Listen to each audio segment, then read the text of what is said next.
Bonjour à tous, j'espère que vous allez bien. Avant toute chose, je vous souhaite une très bonne et heureuse année pleine de joie, de prospérité et surtout de santé parce que s'il n'y a pas la santé, il n'y a rien. Alors, première vidéo de l'année, je vais commencer par la fameuse galette des rois, l'épiphanie. C'est pour bientôt et j'ai pensé à vous donner tous les astuces et tous les secrets pour réussir une galette des rois magnifique comme vous voyez avec juste la pâte feuilletée du commerce. Mais pour bien la réussir comme moi, il faut bien écouter tout ce que je dis dans la vidéo. Allez, on commence. Alors pour les ingrédients, vous les trouverez dans la barre d'infos comme d'habitude. Ce n'est pas la peine que je les énonce avec vous maintenant. Vous pouvez aromatiser votre galette avec du rhum, de la vanille comme moi par exemple, ou du rhum, ou ce que vous voulez. Bon, on va commencer par mixer les amandes avec le sucre et de la vanille ou du rhum pour vous par exemple si vous voulez. Je vais mixer tout ça. Après, je vais rajouter les autres ingrédients, l'œuf, le beurre. Vous pouvez bien évidemment utiliser aussi de la poudre d'amande. Si vous utilisez la poudre d'amande, ne faites pas l'étape de mixer les amandes, bien évidemment. Donc voilà, le mélange, c'est comme ça qu'il doit être. Je l'ai mis dans une poche à douille. C'est pas une poche à douille, c'est juste un sac congélation, juste pour me faciliter la tâche. J'ai ici une pâte feuilletée du commerce, bien évidemment. Moi, ma pâte, elle est rectangulaire. Bon, je me suis dit, je vais faire une galette rectangulaire. Pas besoin de faire en porte-pied, c'est en format rond ou quoi que ce soit. Donc, j'ai pris de l'eau avec un pinceau et je commence à mettre de l'eau sur les bords de ma pâte. On va dire 1 cm de la pâte. Je mets de l'eau. Je mets ma crème d'amande. Donc là, je fais ma galette avec une crème d'amande. C'est pas une frangipane. La frangipane, c'est un mélange de crème d'amande et de crème pâtissière. Ici, moi, je fais que la crème d'amande. Si vous voulez faire une frangipane, bon, bien sûr, ici, je mets la fève. Si vous voulez faire une frangipane, vous pouvez faire une crème pâtissière. Si vous ne savez pas faire la crème pâtissière, je vous laisse le lien de la vidéo de la crème pâtissière dans la description.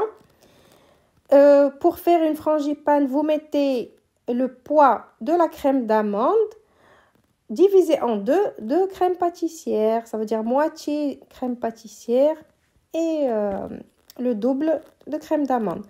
Je ramène ma deuxième pâte par-dessus notre mélange. Qu'est-ce que je raconte? Je mets ma deuxième pâte pour couvrir le tout. Je chasse l'air comme ça et j'appuie sur les bords pour bien souder la pâte. Donc, l'eau, elle va faire l'affaire. Pas besoin de mettre du blanc d'œuf ou quoi que ce soit. L'œuf, quand il touche la pâte feuilletée, elle ne lève pas. Là, je vais mettre tout ça au congélateur jusqu'à ce que ça durcisse, mais vraiment bien comme il faut. Regardez, c'est pas vraiment dur comme de la pierre, mais que vous pouvez la tourner comme ça. Maintenant que je l'ai tournée comme ça, on va faire comment il s'appelle? Ça y est, j'ai un trou. Donc, vous prenez le jaune d'œuf avec de la crème liquide. Ça donne une jolie couleur, une jolie dorure. C'est vraiment différent que comme si vous mettiez que de l'œuf tout seul ou de l'œuf avec le lait. L'œuf avec la crème liquide, c'est un secret de pâtissier. Voilà. Donc, vous badigeonnez comme ça, vous faites la dorure, mais vous laissez un demi-centimètre. Ne le touchez pas. Regardez, je laisse un demi-centimètre de tout sur tout le contour de ma pâte. Je ne le touche pas avec la dorure. Là, je prends un couteau et je vais chiqueter ma pâte. Chiqueter, ça veut dire faire des entailles sur les bords de la pâte pour souder les deux pâtes. Je fais comme ça. Je tourne sur toute ma pâte pour souder. Alors, il y en a qui aiment faire avec la fourchette, mais c'est pas trop bien. Ça laisse pas la fourchette, ça laisse pas la pâte levée. Ne faites pas avec la fourchette. Si vous voulez quelque chose de professionnel, pas de débutant, Faites comme ça. Là, maintenant, on va faire les dessins. Donc, je fais le dessin avec le dos du couteau, pas avec la lame qui coupe. Mais vous enfoncez pas le couteau profond.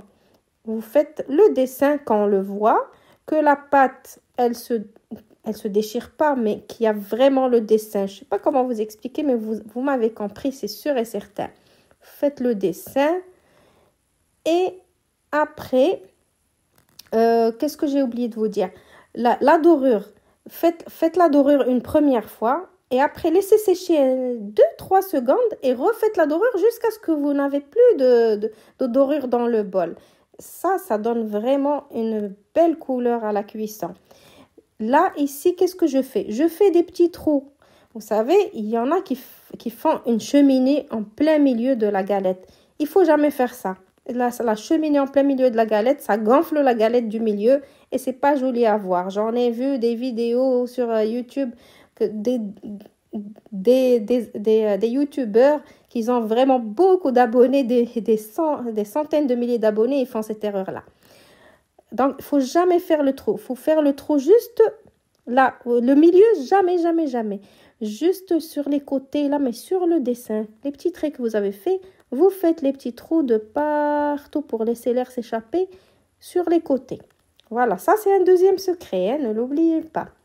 Maintenant, je vais mettre ma galette au congélateur encore. Il faut la laisser au congélateur avant de la faire cuire.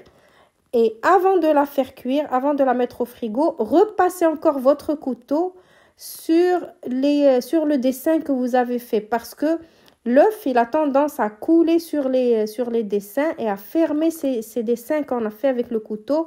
Et après la cuisson, vous allez trouver que le dessin, vous allez plus voir le dessin sur la galette. Le dessin, il n'est pas beau, il n'est pas joli, ça ne se voit pas. Voici un troisième secret que je vous donne. Voilà, maintenant, ma galette, elle est cuite. Bien évidemment, le four, il faut qu'il soit précuit. Précuit. Préchauffé. Voilà, donc je vous montre la galette. Je vais vous laisser écouter le bruit qu'elle fait.